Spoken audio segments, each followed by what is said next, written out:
میرے بچوں، میرے نوجوانوں، میرے بھائیوں، زندگی میں کبھی اپنی محسنوں کو نہ بھولنا.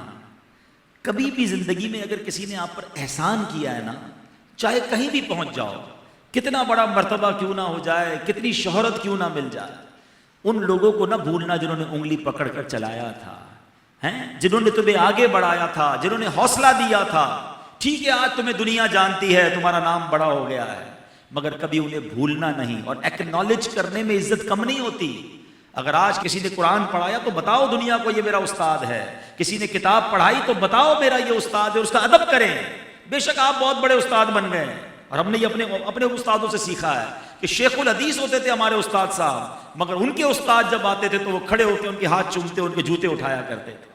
ہمیشہ یاد رکھے عزت دینے سے عزت بڑھتی ہے. با ادب با نصیب، اور بے ادب بد نصیب. نصیب کم ہو جائیں گے اگر ادب نہیں کرو گے. ادب کیجئے، بزرگوں کو یاد رکھیے، اچھے الفاظ میں ذکر کیجئے. انشاءاللہ یہ اچھے انسان کی جس کو کہتے ہیں پہچان ہے کہ اس کو یاد ہے اپنے محسن. کبھی بھولنا نہیں ہے ان لوگوں کو. ہم بعض اوقات کسی موقع پر غریب ہوتے تھے، ہم میں سے بہت سارے ایسے ہوتے ہیں جو بڑے غریب زندگی گزاری.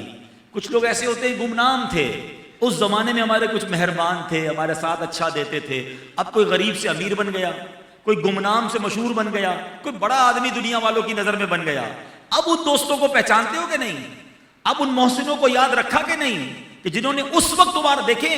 شہرت کے ساتھی بہت سارے ہوتے ہیں، دولت کے ساتھی بہت سارے ہوتے ہیں. اب جب مشہور ہو جائے نا تو آگے پیچھے گھومنے والے بہت ہوتے ہیں. ان کو مت بھولنا، جب تم مشہور نہ تھے تب بھی وہ تمہارے ساتھ تھے، جب تم پیسے والے نہیں تھے جب بھی وہ تمہارے ساتھ تھے، تمہیں غموں میں ساتھ دیا، تمہاری خوشیوں میں ساتھ دیا. اب تم بڑے آدمی ہو گئے، انہیں پہچاننا چھوڑ دیا. یہ احسان فراموش کی نشانی ہوتی ہے. تو کبھی زندگی میں اپنے محسنوں کو نہ بھولیں. آپ انہیں یاد رکھیں گے، دنیا آپ کو یاد رکھے گی.